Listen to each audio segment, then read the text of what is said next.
나누도록 하겠습니다. 오늘 저희들이 함께 나누실 하나님의 말씀은 신약성경 마태복음 17장 1절부터 5절까지의 말씀인데요.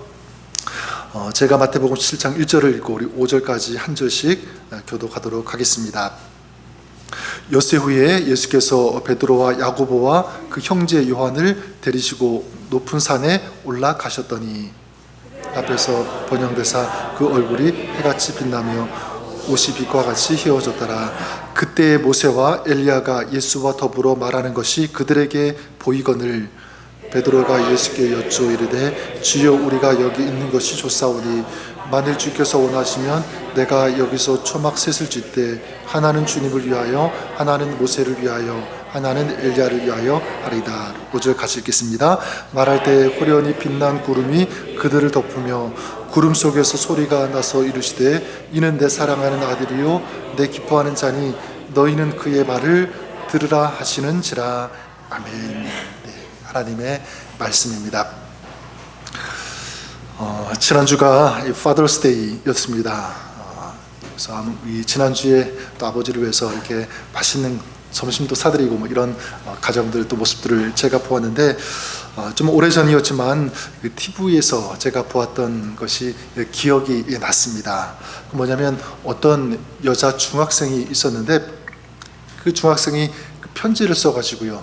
그 편지를 이제 영상으로 찍어서 아버지가 일하는 곳에 그 영상 이제 편집하는 이제 그 방송국에서 그 영상을 이제 아버지에게 보여주는 이제 그런 내용이었습니다. 이 편지의 내용을 이제 다 기억할 수는 없지만 이런 내용이었습니다. 이 학생이 중학생이 이제 자기 아버지에게 이제 편지를 썼는데 그 영상으로 찍었는데 지금까지 자기를 키워주신 아버지 너무 감사하다는 그런 내용이었고요. 그리고 자기가 아직 성인이 되지 않아서 아버지를 도와줄 수 없어서 미안하지만 그래도 너무 고맙다는 이런 내용을 쭉 이어가면서 마지막에 어떤 내용이냐면 지금 자기를 위해서 또 우리 가정을 위해서 열심히 일하시는 아버지가 있어서 너무 기쁘고 행복하다. 그리고 아버지가 이 세상에서 가장 자랑스럽다라고 하는 이런 편지의 내용이었습니다. 저는 이 아버지의 이 모습을 딱 보니까 너무너무 행복한, 너무 기쁜 모습, 감격해하는 그런 모습. 근데 그의 그 딸의 그 편지 이 내용을 딸이 읽을 때 아버지의 그 눈에 촉촉히 눈물이 고이는 것을 보게 되었는데 어떤 내용이었냐면 마지막에 말씀드렸던 것처럼 아버지가 이 세상에서 가장 자랑스러워요 라고 하는 이 내용. 근데 왜냐 이 이유가 있었는데 그 아버지의 직업이 뭐였냐면 청소부였습니다. 그래서 아버지의 직업 때문에 혹시라도 딸이 부끄러워하지 않을까, 그리고 기가 죽으면 어떡하나 이 노심초사했는데 이 딸이 아버지를 생각하면서 너무너무 자랑스럽다고 하는 이 편지 내용을 들으면서 아버지의 마음이 너무너무 기쁘고 고마웠던 거죠. 저는 이런 생각을 해보았습니다. 우리가 하나님 아버지를 가장 기쁘게, 가장 감격하게 하는 어떤 그런 방법이 있다면 무엇일까? 어떤 것이 있을까? 이렇게 생각해 보았을 때 저에게 다가온 답은 바로 예배였습니다. 그래서 저는 오늘 이 말씀을 통해서 이 예배에 관해서 좀 말씀을 같이 나누고 싶은데 오늘 우리가 읽은 이 말씀 일명 변화산 사건이라고 하는 굉장히 유명한 그런 이야기죠. 그래서 2절에 그들 앞에서 변형되사 그 얼굴이 해같이 빛나며 옷이 빛과 같이 휘어졌더라. 예수님께서 산에 오르시고요. 그 모습이 변형이 되었는데 얼굴이 해같이 빛났고 그리고 그 옷이 빛과 같이 휘어졌다라고 하는 그런 그런 사건이 이제 일어나게 된 것입니다. 저는 이 변화산 사건을 통해서 우리가 알 수 있는 분명한 사실이 있습니다. 그게 뭐냐면 예수님이 어떤 분이신가라고 하는 것. 그리고 여러분, 예수님이 이 땅에 육신의 몸을 입고 오셨지만 예수님은 영광스러운 하나님의 아들이시라는 것, 그리고 참된 왕이시라는 것을 이 사건을 통해서 우리가 알 수가 있고, 또 예수님께서 우리 인간의 죄를 대속해 주시기 위해서 십자가를 지시고 또 십자가에서 피를 흘려주셨지만, 그래서 사단이 볼 때는 이게 예수님이 지신 것처럼 보이지만, 그러나 예수님은 죄와 이 사망과 어둠을 물리치시고 이기신 그런 하나님, 영광스러운 그 승리를 거두신 분이 바로 우리 예수님이라는 사실을 이 사건을 통해서 우리는 분명히 알 수가 있습니다. 자, 그러면 예수님께서 영광스럽게 변화를 되시는 이 사건, 이게 단순히 예수님이 어떤 분이신가 이것만 가르쳐 주시기 위해서, 보여주시기 위해서 이 사건이 기록되었는가, 그런 목적만 있는가? 저는 그렇지 않다고 생각합니다. 저는 예수님께서 높은 산에 오르시고 변형되시는 이 사건을 통해서 저는 우리에게 예수님께서 아주 소중한 메시지를 주고 계신다고 믿습니다. 그게 어떤 메시지냐면 바로 예배에 대한 메시지예요. 예배는 어떤 것인지, 어떻게 드려야 되는지, 또 이 예배를 통해서 어떤 하나님의 역사가 있을 수 있는지 이것을 통해서 가르쳐 주신다. 그래서 예수님께서 혼자 올라가신 것도 아니고 제자들을 데리고 올라가시잖아요. 예수님이 참으로 누구신지 알게 하시기 위한 그런 목적도 있지만 또한 예배가 어떤 것인지, 어떻게 드려야 되는지, 어떤 역사가 있는지를 예수님께서 보여주시기 위한 목적이 있다고 저는 믿습니다. 그래서 어떻게 할 수 있냐면 1절을 한번 보시면 이렇게 말씀하고 있죠. 엿새 후에 예수께서 베드로와 야고보와 그 형제 요한을 데리시고 따로 높은 산에 올라가셨더니, 자, 예수님께서 이 세 명의 제자를 데리고 높은 산에 올라가셨다 이렇게 말씀하고 있는데, 이 높은 산, 어떤 학자들은 이 높은 산이 갈릴리 옆에 있는 이 다볼산이라고 주장하는 학자들도 있고, 또 어떤 학자들은 이 가이사라 빌립보와 가까운 헐몬산이다 이렇게 주장하는 학자들도 있습니다. 근데 중요한 것은 이 산이 어떤 산이냐, 이게 중요한 것이 아니라 왜 이 산에 올라가셨는가, 이것이 전 더 중요하다고 생각합니다.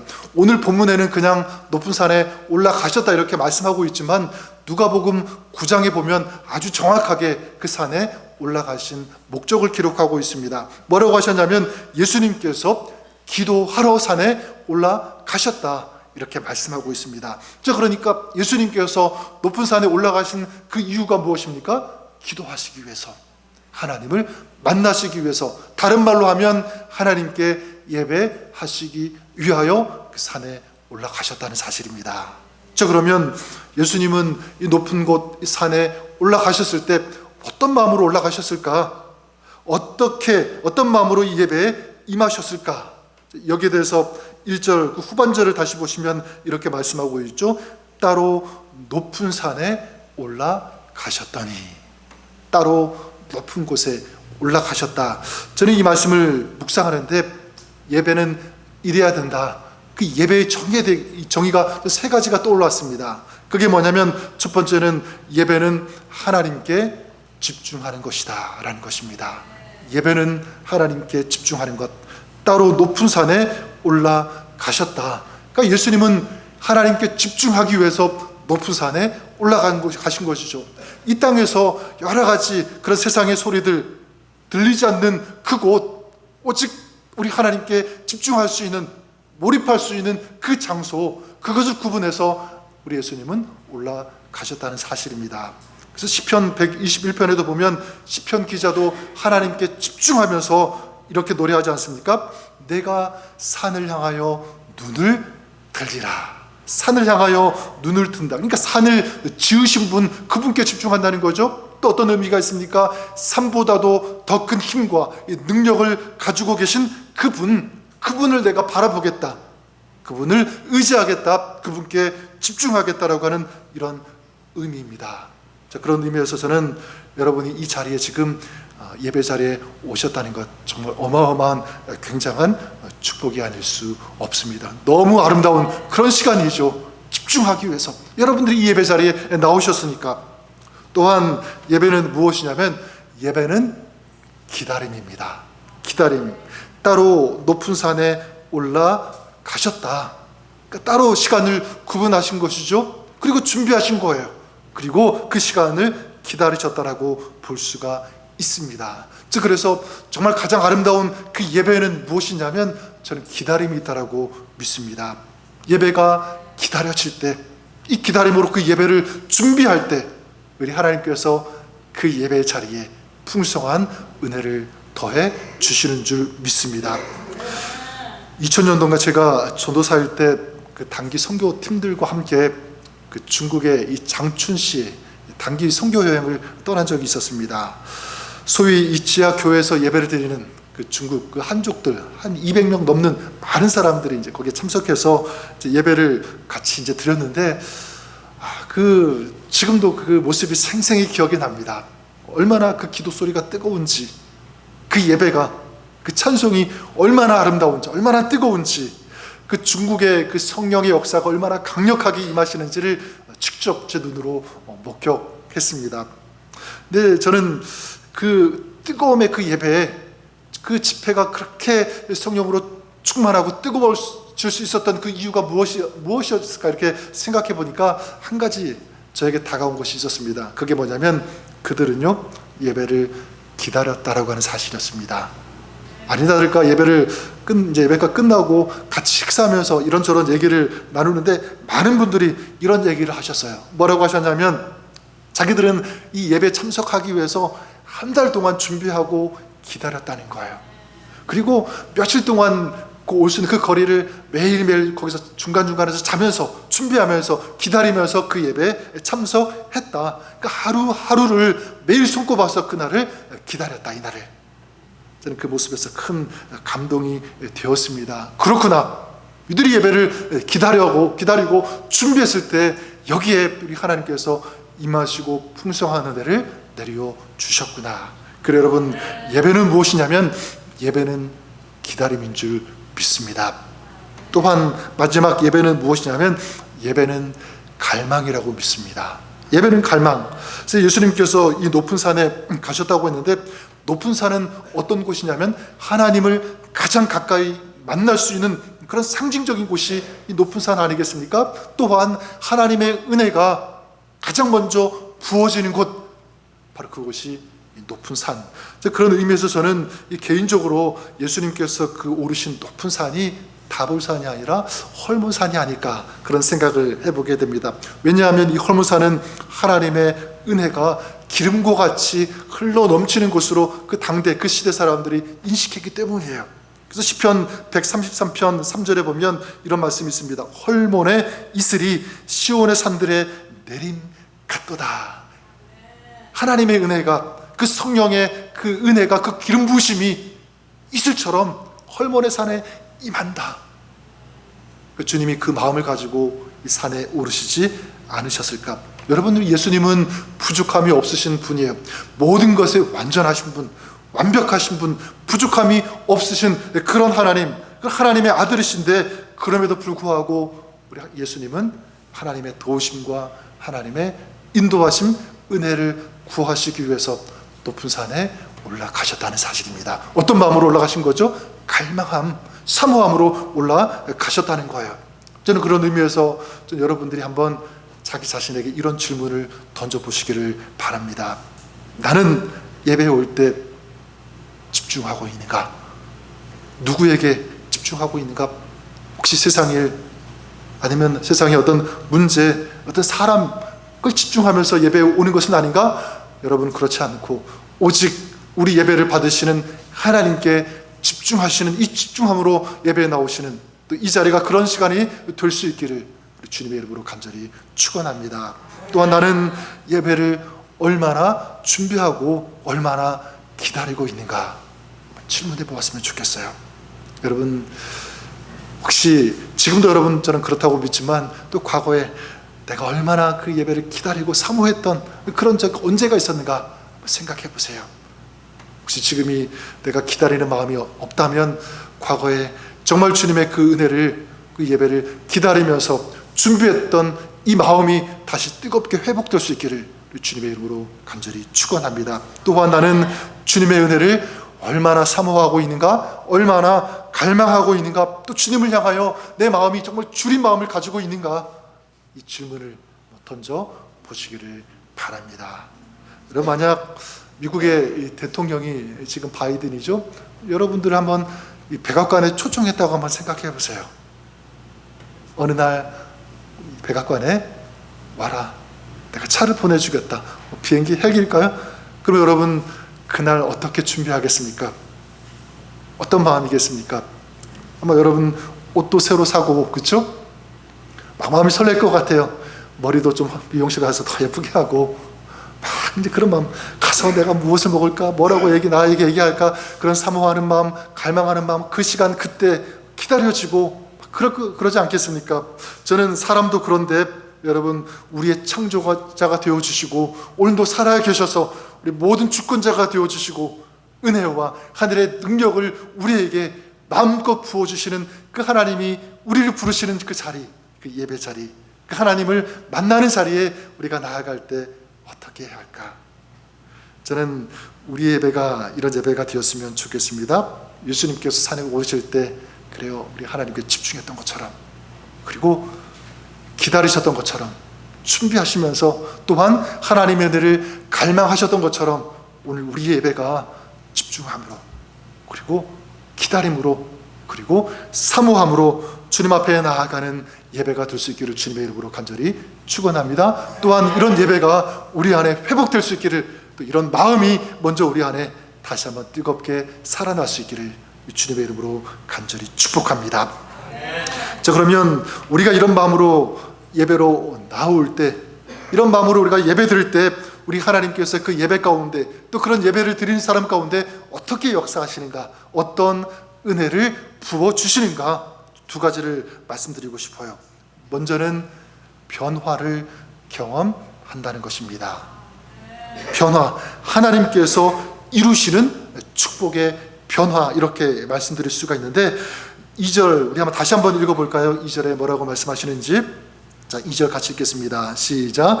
그들 앞에서 변형되사 그 얼굴이 해같이 빛나며 옷이 빛과 같이 희어졌더라. 자, 예수님께서 기도하시기 위해서, 예배하시기 위해서 높은 산에 올라가셨는데, 올라가셨을 때 어떤 일이 일어나게 되었습니까? 제자들 앞에서 변형되셨다, 이렇게 말씀하고 있고, 구체적으로 말씀하고 있습니다. 얼굴이 무엇과 같이? 해같이 빛이 나고 옷이 또 빛과 같이 희어졌다, 이렇게 말씀하고 있습니다. 근데 여러분, 여기 말씀을 자세히 보면 예수님께서 자신 스스로 변형하셨다 이렇게 말씀하지 않고 변형되셨다 이렇게 말씀하고 있습니다. 변형되신 거예요. 이걸 통해서 알 수 있는 것은, 여러분, 예수님께서 기도하실 때, 예배하실 때 누가 변형되게 하셨습니까? 하나님께서 역사하여 주셨다고 믿습니다. 특별히 제 마음에 들어오는 것은 이것입니다.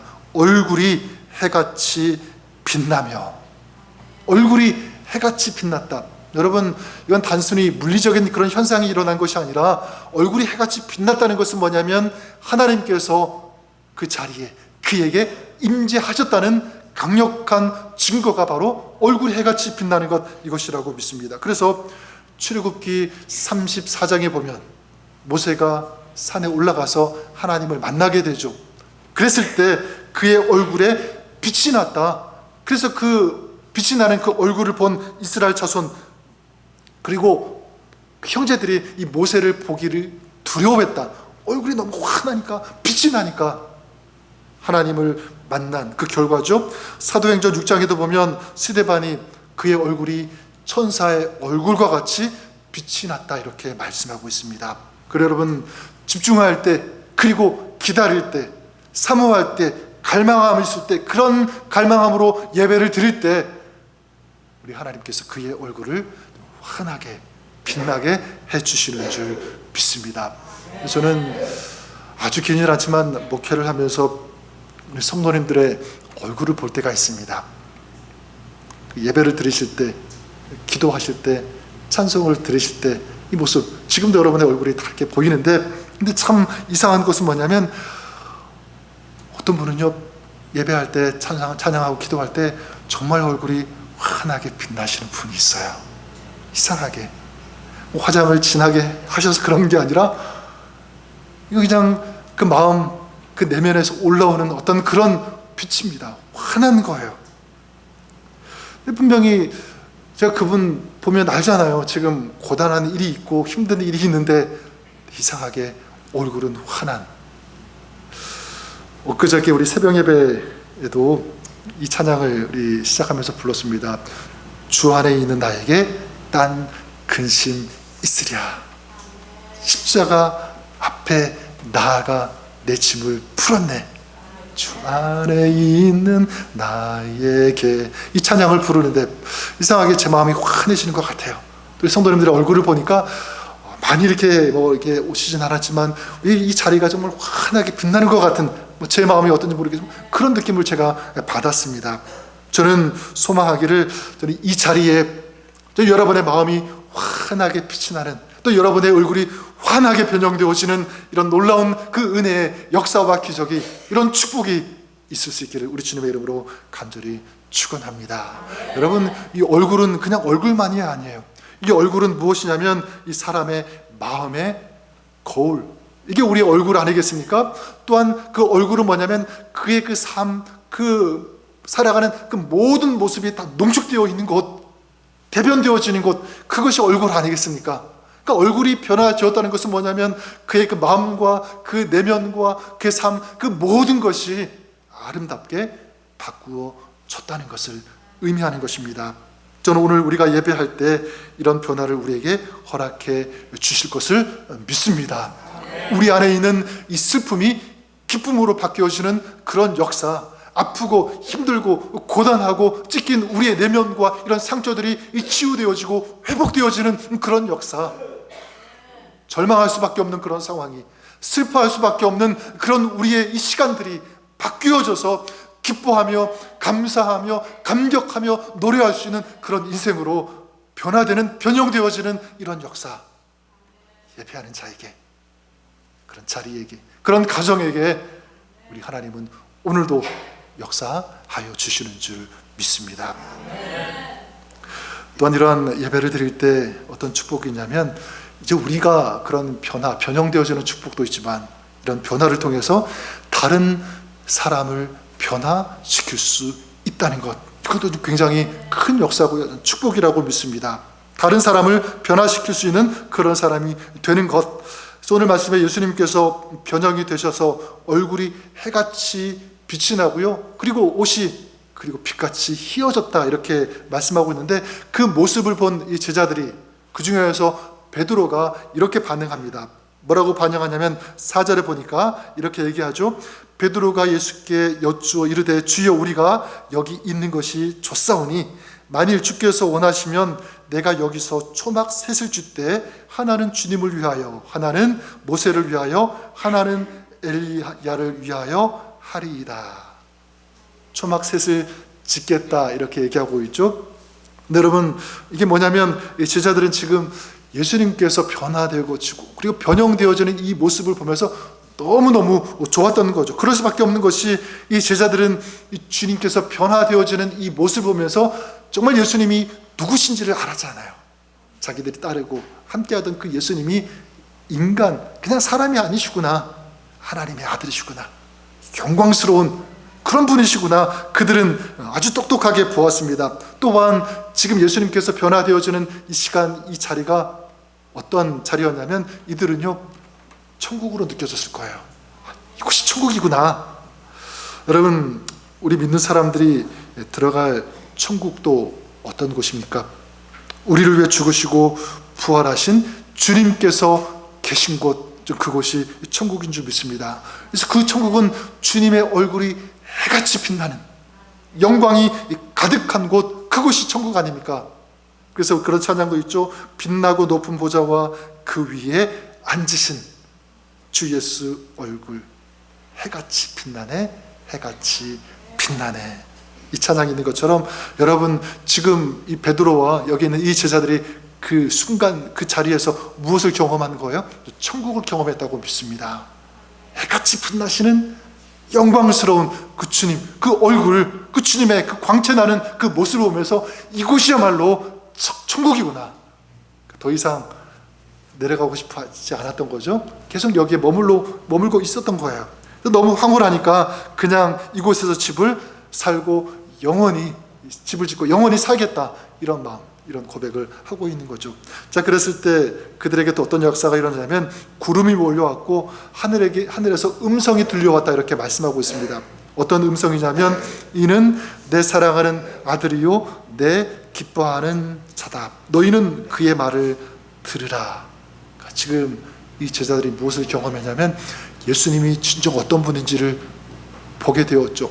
거기에서 천국을 경험했습니다. 그리고 마지막 하나님의 하늘로부터 들려지는 음성을 들었다는 것입니다. 그러니까 놀라운, 정말 아름다운 신비한 그런 체험을 이 제자들이 한 거예요. 자, 그랬을 때, 이런 경험을 했을 때 여러분, 이게 그냥 단순한 경험으로 끝나는 것이 아니라 말씀 그 뒤에 이제 그 다른 성경을 보면 이 체험이요, 이 경험이 이 제자들에게 놀라운, 어떻게 보면 그들의 그 인생 생애 전체를 바꾸는 그런 사건이 되었다는 것을 알 수가 있습니다. 이들이 나중에 복음을 전할 때 좋은 일만 있었던 건 아니죠. 힘들고 어렵고 핍박당하는 그런 시간들이 있었을 거예요. 그랬을 때, 너무너무 힘들 때 그들은 무엇을 기억했냐면 이 사건을 기억했어요. 예수님의 이 변화신 사건. 그래서 이 사건을 기억하면서 그들은 힘을 내고 용기를 내고 포기하지 않고 타협하지 않고 예수님을 위해 살고 예수님을 전하는, 복음을 전하는 그 사명의 사람으로 살았다는 것입니다. 그걸 어떻게 알 수 있냐면 그 베드로 후서 1장 16절 17절에 보면 베드로가 이런 고백을 해요. 뭐라고 고백하냐면, 우리는 예수님의 위엄을 눈으로 본 사람들입니다. 예수님은 거기에서 하나님 아버지께로부터 존귀와 영광을 받았습니다. 이는 내 사랑하는 아들이요 하늘로부터 이 음성을 우리가 들었습니다. 계속 이걸 고백하는 거예요.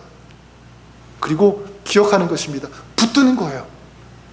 그러니까 이 체험, 이 신비한 이런 은혜, 그런 변화의 역사, 이런 것들을 눈으로 본 이게 있었기 때문에 그들은 어떤 시험이 와도, 어떤 어려움이 와도 거기에 넘어지지 않고 굴복되어지지 않고 끝까지 믿음의 자리를 지키면서 사명 감당하는 그런 사람이 될 수 있었다는 거죠. 그러니까 이 사건은 이 제자들에게 엄청난 변화가 있게 하는 그런 사건이 되었다. 저는 오늘 이것이 우리에게도 적용이 된다고 믿습니다. 여러분, 우리가 복음을 전할 때, 또 예수 그리스도를 전할 때 가장 효과적인 방법이 있다면 무엇일까? 이걸 다르게 좀 접근한다면, 다른 사람들이, 예수 안 믿는 사람들이 우리에게 무엇을 볼 때 그들이 나도 예수를 믿어야지 그런 마음이 들게 하겠는가? 저는 이것이라고 믿습니다. 안 믿는 사람들, 또 교회 나오지 않는 그런 분들 무엇을 보냐면, 저는 우리 믿는 사람들의 얼굴을 본다고 생각합니다. 얼굴을 보는 거야. 우리의 얼굴. 정말 저 사람의 얼굴이 예수 믿는 얼굴인지, 저 사람이 정말 예수 믿는다고 하는데 얼굴이 달라졌는지, 얼굴을 통해서 그의 마음과 그 내면과 삶이 드러나게 되는데 정말 바뀌었는지, 변화가 되었는지, 이 모습을 본다는 거죠. 예수님을 잘 모르는 분이 교회에 왔을 때도 마찬가지라고 생각합니다. 여러분, 교회 만약 어떤 분 처음 교회 나오신 분이 왔는데 무엇을 보겠습니까? 저는 우리의 얼굴을 본다고 생각합니다. 그렇게 믿어요. 우리가 예배하는데 그분들이 볼 때, 아니 예배하는데 기쁨이 하나도 없네, 여전히 절망하고 있는데 세상 사람들하고 똑같네. 그러면 그들의 마음이 어떤 마음 들겠어요? 별것 아니구나, 여기도. 마음 접지 않겠습니까? 근데 반대로 예배하는 사람들의 얼굴에 기쁨이 있어요. 감격이 있는 거예요. 저 사람 분명히 나이도 많고 아픈 것 같고 힘든 일이 있는 것 같은데 그 속에서 끓어오르는 그런 기쁨, 그 이유가 무엇일까? 뭐 때문에 저렇게 기뻐할까? 도전받는 거죠. 궁금할 거예요. 그들도 하나님을 알고 싶어하고, 그리고 진정한 예배자가 될 것이라고 믿습니다.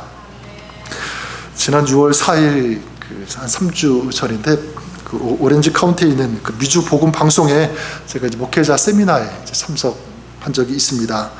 이 복음 중심의 이 설교자란 주제로 이 밴쿠버 이 그레이스 한인교회를 섬기시는 박신일 목사님 이제 오셔서 이제 몇 시간 동안 설교에 대한 이 세미나를 이제 해주셨는데, 이 복음적인 설교가 어떤 것인가 이렇게 이제 강의를 해주셨는데, 시작하시면서 한 40여 명 정도의 목사님이 참석하셨거든요. 목사님들에게 이제 저에게도 마찬가지죠. 질문을 하나 시작하시면서 이제 강의를 시작하셨어요. 뭐라고 질문하셨냐면 이런 질문입니다. 목사님들, 목회하는 것이 기쁘십니까? 질문. 그리고 또 질문하시는데, 목사님들 예수 믿는 것이 기쁘십니까? 질문하는 거였어요. 여러 가지 마음이 복잡하더라고요. 정말 뭐라고 대답해야 될까? 그러시면서 뭐라고 하시냐면, 이 질문의 요지는 이거였어요. 목회하는 데 있어서 목사님이 기뻐하지 않는다면, 그리고 예수 믿는데 목사님들이 이 예수님 믿는 것에 대한 기쁨이 없다면 어떻게 복음을 전할 수 있는가? 자기도 기쁘지 않는데, 그쵸? 어떻게 복음을 전할 수 있는가? 이 말씀을 하신 거예요. 여러분, 예수 믿는 것, 말씀을 전하는 것, 이것을 기쁨으로 하는지, 예수 믿는 것이 정말 기쁜지, 이런 건 성도님들이 다 안 돼요.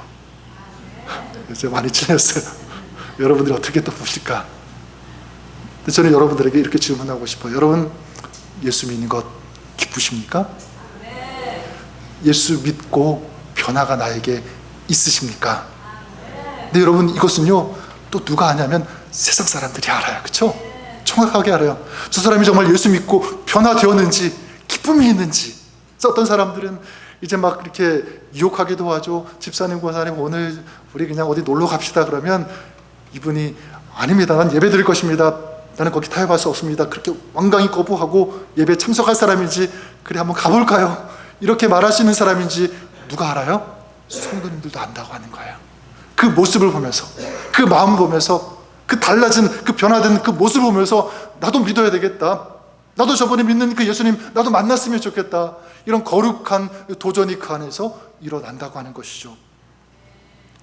그래서 로마서 12장 2절에도 보면 로마서 기자는 우리에게 이렇게 촉구합니다. 너희는 이 세대를 본받지 말고 오직 마음을 새롭게 함으로 변화를 받으라. 변화받으래요. 전 여러분 안에 이런 변화가 있을 수 있기를 바랍니다. 변화된 얼굴, 이 변화된 이 삶이야말로 주님을 증거하는 가장 강력한 도구가 될 것이다. 능력이 될 것이다. 파워가 될 것이다. 이 변화를 받은 사람이 세상을 변화시킬 수 있는 줄 믿습니다. 말씀을 정리하면서 저는 우리가 이런 소원을 가졌으면 좋겠습니다. 하나님, 내가 이 시대에 하나님께서 찾으시는 그런 진정한 예배자가 되기를 원합니다. 그런 사람 되겠습니다. 예배가 저의 기쁨이 되어지고 저의 행복이 되겠습니다. 이런 고백으로 오늘 우리가 예배할 때, 하나님 앞에 나아갈 때, 이런 아름다운 변화의 역사, 변화의 축복, 또 나를 통하여, 우리를 통하여 다른 사람들이 변화되어지는 영적인 축복이 일어나게 될 것을 믿습니다. 이런 믿음의 삶, 예배 삶을 살아가시는 저 여러분, 우리 모두가 될 수 있기를, 또 여러분의 가정, 우리 교회 공동체가 그렇게 될 수 있기를 주님의 이름으로 간절히 축복합니다. 기도하겠습니다. 살아계신 하나님 아버지, 오늘 저희가 예수님께서 그러셨던 것처럼 하나님께 집중함으로, 기다림으로, 사모하고 갈망함으로 예배 자리에 나가는 그 마음으로 예배드리는 저희들 되게 하여 주시옵소서. 예배를 통하여 오늘도 역사하시는 하나님, 우리의 얼굴과 우리의 마음과 우리 인생 전체를 바꾸어 주시는 그 하나님의 그 은혜의 축복을 우리가 누리게 하여 주시고, 이 변화됨의 능력을 가지고 또 세상을 아름답게 변화시켜 나갈 수 있는 그런 하나님의 사람으로 오늘을 살아가는 저희들 되게 하여 주시옵소서. 예수님의 이름으로 기도드립니다. 아멘. 우리 찬양 같이 올려드렸으면 좋겠는데요. 우리 주께 가오니 날 새롭게 하시고, 예수님께서 이런 마음 가지고 산에 나아가셨던 것처럼, 올라가셨던 것처럼 하나님, 우리가 이런 마음 가지고 주님께 나아갑니다. 예배합니다. 주님, 우리의 마음, 우리의 삶 새롭게 하여 주시옵소서. 주의 은혜를 부어 주실 줄 믿습니다. 한번 이런 마음 우리 결단 담아서 우리 찬양하실 때 괜찮으시면 우리 자리에서 일어나시고, 불편하시면 앉으셔서 우리 찬양하셔도 괜찮습니다. 우리 주께 가오니 날 새롭게 하시옵소서. 이 찬양 우리 같이 올려드리겠습니다.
주